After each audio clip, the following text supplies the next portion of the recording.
Alhamdulillah pada kesempatan kali ini anak-anak bisa bertemu lagi dengan Ibu Rina.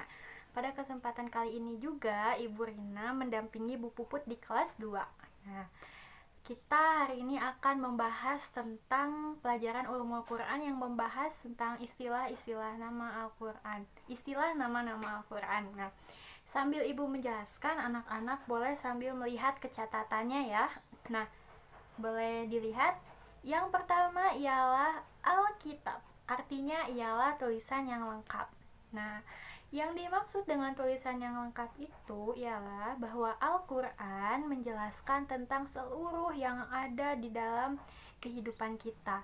Tapi tidak hanya itu ya, Al-Quran juga membahas tentang kehidupan akhirat seperti surga dan neraka, terus bagaimana pembentukan bumi, bagaimana pembentukan alam semesta, bagaimana penciptaan manusia, dan lain sebagainya. Di Al-Quran terdapat semuanya ya, terdapat semua yang tidak kita ketahui, tapi di Al-Quran dijelaskan ya. Nah, untuk selanjutnya ialah Al-Huda atau petunjuk.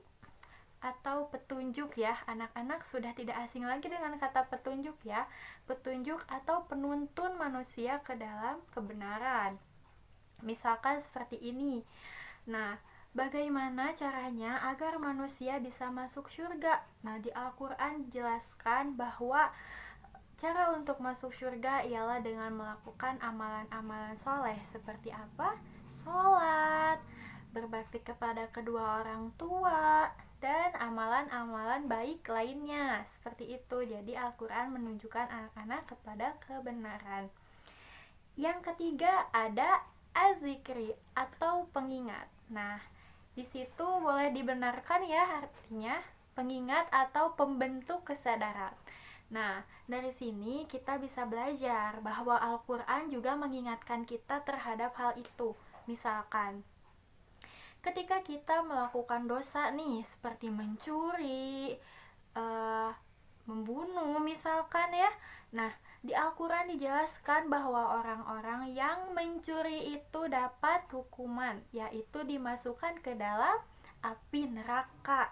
Nah, lalu orang yang baik, yang beramal soleh, pasti dia akan diberikan balasan surga. Ya, seperti itu. Kenapa Al-Quran disebut sebagai pembentuk kesadaran? Agar kita sadar akan balasan apa yang kita kerjakan. Untuk yang selanjutnya ialah Al-Mau'idoh ya. Al-Mau'idoh itu bisa kita sebut sebagai nasihat. Nasihat ya. Al-Quran memberikan nasihat untuk semua umatnya, umat manusia, umat Islam terkhusus.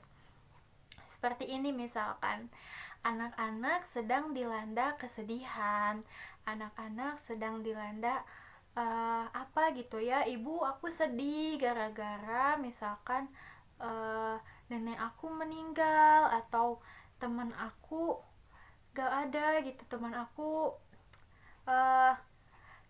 sakit misalkan ya.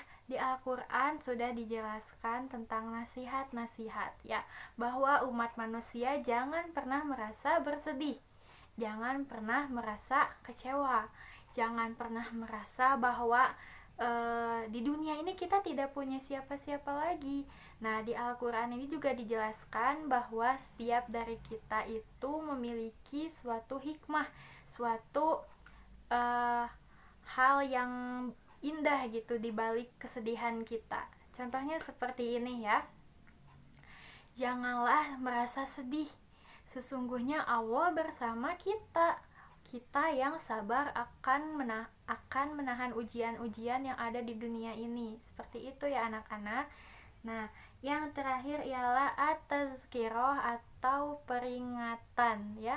Mungkin semakna juga dengan az-zikri ya. At-tazkirah dengan az-zikri juga semakna.